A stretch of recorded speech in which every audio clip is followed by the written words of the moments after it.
I married him, but my body still remembers his brother.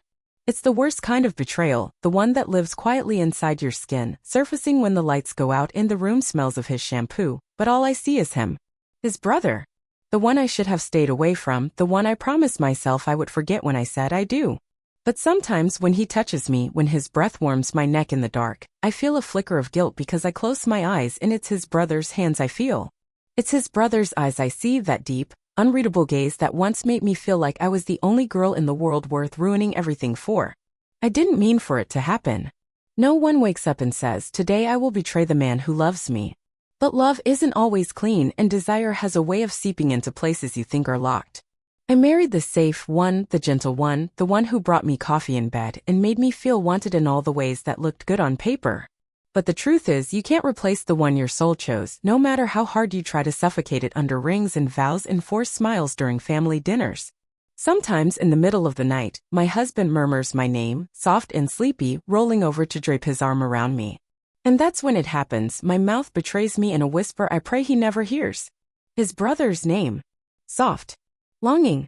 A secret I can't burn out of me, no matter how tightly I clutch the man I promise forever to. I know I should fight it, should bury it deeper, should remind myself that I chose this life, this bed, this man. But every night when the dark wraps around us, I can feel him in the spaces between our breathing. I can feel the memory of his touch like a phantom warmth on my skin. And I hate myself for how much I crave it. I met him first. The brother I wasn't supposed to love. It was at a family barbecue, the kind with cheap beer, sticky barbecue sauce, and kids chasing each other across the yard.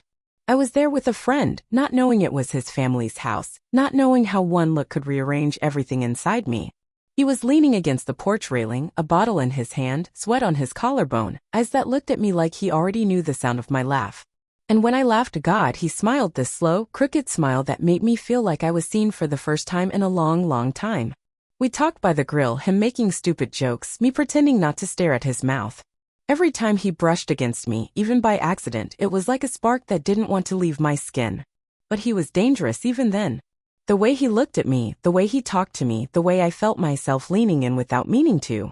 His younger brother, my husband now, was the one who came up to us, cheerful and shy, shaking my hand, offering me a plate of food, asking where I was from. He was kind instantly. Easy to talk to, safe. And I tried to forget that his brother's eyes were still on me from across the yard. Watching, studying, waiting. It started small, texts about music, about movies, about nothing at all.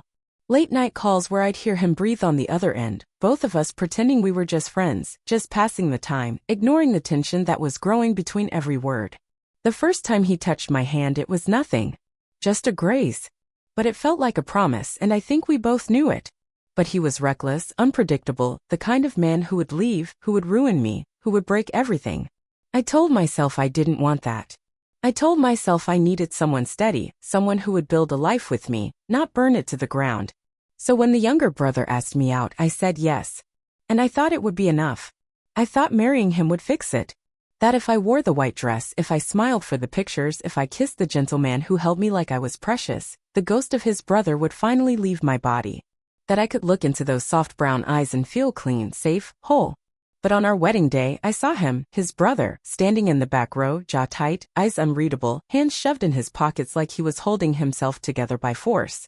And when I walked down the aisle, bouquet trembling in my hands, I felt his gaze on me, burning through the lace, past the layers of promises I was trying so hard to keep.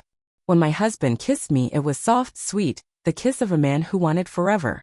But deep in my chest, something ached, something pulled toward the man standing in the shadows, the one who wasn't mine, who never would be. The worst part? He didn't look away. He watched me, even when I kissed his brother.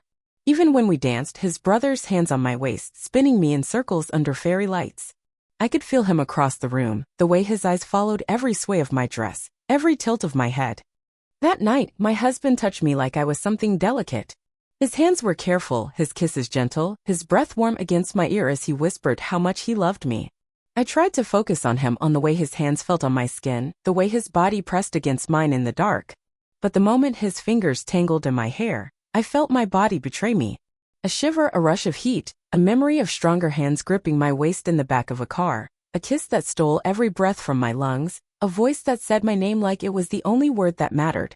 My husband kissed me, slow, careful, but I couldn't stop seeing his brother's eyes, dark and wanting, the way he used to look at me like he was already inside every part of me without ever touching me where it counted. I thought marriage would erase him. But every night, when my husband's lips find my neck, when his breath catches and he whispers how beautiful I am, a single truth rises, hot and guilty, in the back of my throat. My body still remembers his brother. It happened on a rainy Thursday. My husband was stuck at work, and I went to drop off some documents at the family shop they ran together. I wasn't expecting him to be there, his brother, leaning against the counter, tapping his fingers, looking at me like he hadn't forgotten either. I tried to keep it casual, the way you're supposed to when you've married the wrong brother. I handed him the papers, avoiding his eyes, forcing my voice to sound calm. But when our fingers touched, even for that second, it was like a wave crashing through my chest, stealing the air from my lungs. Thanks, he said, low, rough, like it hurt him to speak. I nodded, pulling my hand back too quickly, dropping the pen. We both reached for it at the same time, our hands brushing again, and this time I felt it. The pause. The heat. The way the world seemed to narrow down to the point where our skin touched. I looked up, and he was looking at me with that same look he used to give me, back when it was just late-night calls and stolen glances. That look that said he wanted to ruin me, even now, even though I was wearing his brother's ring. You look happy, he said, but the words sounded like they were burning his tongue. I lied, but the lie caught in my throat, sticking there, making my eyes sting. The silence was heavy, thick with everything we weren't saying. The rain hitting the windows felt too loud. I could feel my heart beating in my fingertips in the small space between us, and the way I couldn't stop looking at his lips. Then he stepped closer, just a fraction, but it was enough to feel the warmth radiating off him. Enough to smell the rain on his jacket, the soap on his skin, the memory of nights we spent talking about everything and nothing until dawn. I think about you, he whispered. My breath caught. My body froze, but inside something was trembling, screaming yes. Because I thought about him too, in the dark, in the quiet, when my husband kissed me softly and I had to bite my tongue to keep from saying the wrong name.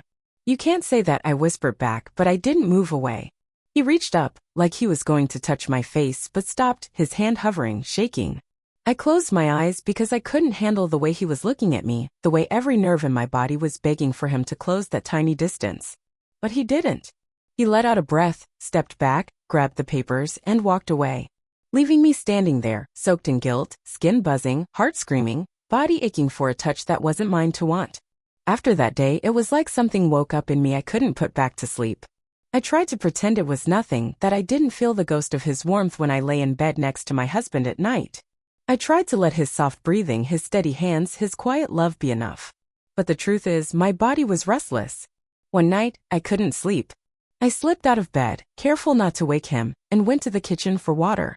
The moonlight was pouring through the window, silver on the floor, cold against my bare feet. I stood there breathing, clutching the glass so hard I thought it might crack. And then my phone lit up. A message. Are you awake? His brother. I should have ignored it. I should have turned off the phone, gone back to bed, curled into the man who loved me, the man I promised everything to. But I typed back. Yes. Seconds later, my phone buzzed again. Can I see you? My heart was hammering so loud I was afraid it would wake the whole house. My fingers hovered over the screen, trembling. I typed erase, typed again. I can't. But even as I sent it, I was walking to the front door, barefoot, silent, the floor cold beneath me. When I opened it, he was standing there under the porch light, rain on his shoulders, hair damp, eyes dark and unreadable. We just stood there, the air between us alive, crackling, my breath catching every time I tried to speak. Why are you here? I whispered, my voice shaking. I don't know, he said, but his eyes said everything else. And then he stepped closer, the way he used to, the way that made me forget every promise I'd ever made. His hand came up, hesitated, then brushed a wet strand of hair off my cheek. The touch was so light, but it felt like fire across my skin. I closed my eyes because I couldn't look at him and remember all the nights we spent talking about dreams we were too afraid to chase, the way he used to say my name like it was a song. Don't, I whispered, but my voice was barely there, and I didn't step back. His forehead came to rest against mine, and I felt his breath, warm, shaking, and in that moment, it was like the whole world fell away. There was only the sound of the rain, the pounding of my heart, the way his thumb was trembling against my jaw. I can't stop thinking about you, he breathed, so close his words brushed against my lips. And God help me, I wanted him to kiss me. I wanted him to press me against the wall, to steal this ache out of me, to take what we both knew was already his. But we didn't. We stood there, breathing each other in, not moving, not touching more than that single trembling hand. And in that moment, I realized how deep this went, how much of me was already his, how much I had been lying to myself, to my husband, to everyone. Because in that moment, I wasn't a wife. I was just a woman standing in front of the man she couldn't have, wanting him with every breath she took. We should have pulled away. But we didn't. His forehead was still against mine, the rain dripping from his hair onto my shoulders, cold and sharp, but all I could feel was the warmth of his breath, the heat building between us in the quiet, trembling air. Please, I whispered, but I didn't know what I was begging for, him to leave or him to stay. His thumb traced the edge of my jaw, featherlight, sending shivers down my spine. I felt every nerve in my body pull toward him, every breath tangled, heavy, like I was drowning in the space between us. Tell me you don't think about me, he said, his voice rough, shaking. Tell me you don't dream about me when you're with him. I opened my mouth, but nothing came out. My lips parted, but the truth was already there, in the way I was leaning into his touch, in the way my chest was rising too fast, in the way my eyes burned when I tried to blink it away. I can't, I finally breathed, my voice breaking. His eyes closed, and for a moment the world went completely silent. Just our breathing, just the soft tap of rain on the porch, just the crackling tension that felt like it could swallow us whole. His hand slipped to the back of my neck, his fingers threading into my damp hair, pulling me just a breath closer. My heart slammed so hard I thought it would stop, thought he would hear it, thought my husband would wake up and see the betrayal written all over my skin. God, I'm sorry, he whispered, but his thumb was brushing the corner of my mouth, tracing it like he was memorizing the shape of me. I could feel it, the moment we almost broke. The moment his lips hovered so close to mine I could taste the rain on them, feel the heat radiating from him, feel everything I had tried to bury rising to the surface.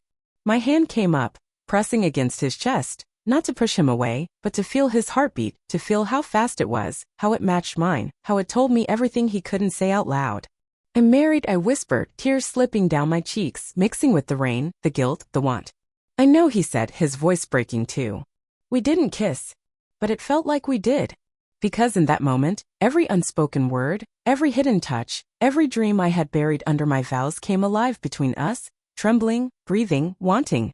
He pulled back, just enough to look at me, his eyes soft, pained, full of a love I wasn't allowed to take. I'll go, he said, his hand slipping from my neck, leaving a cold, aching spot where his warmth had been. And he turned and walked into the rain, leaving me standing there with my hand still outstretched, my chest heaving, my lips parted, whispering the name I wasn't supposed to say. His name. That night, I crawled back into bed, my hair damp, my body trembling, my heart still carrying the ghost of his touch. My husband stirred in his sleep, rolling over, pulling me into his arms. His warmth should have comforted me. His steady breathing should have anchored me. His love should have been enough. But as his hand slid around my waist and he buried his face against my shoulder, I felt tears slip down my cheeks, silent, hot, tasting of salt and regret. Because even with his arms around me, I felt empty in the places I had given away long before I ever said, I do. I tried to steady my breathing, tried to match his, tried to remind myself that this was the life I chose, the life I promised to honor. That the man holding me was good, kind, gentle, and didn't deserve the storm raging inside of me. But the storm didn't care about vows. Because as I lay there in the dark, the memory of the rain on his brother's skin, the warmth of his breath, the way his eyes looked at me like I was the only person in the world, those memories crawled under my skin, burned there, refused to leave. And then it happened. Soft, so soft I barely heard it myself, my lips parted and I whispered his name. His brother's name. My husband didn't wake. He held me tighter in his sleep, his breathing calm, steady, trusting. But I lay there, eyes open, staring into the darkness, feeling the weight of that whisper, feeling the ache of a love I could never have, feeling the guilt coil around my ribs like a secret I could never confess. And as the dawn began to break, painting the room in pale gray light, I closed my eyes and let a single thought bloom quietly in the dark. Some loves never leave you, even when you beg them to.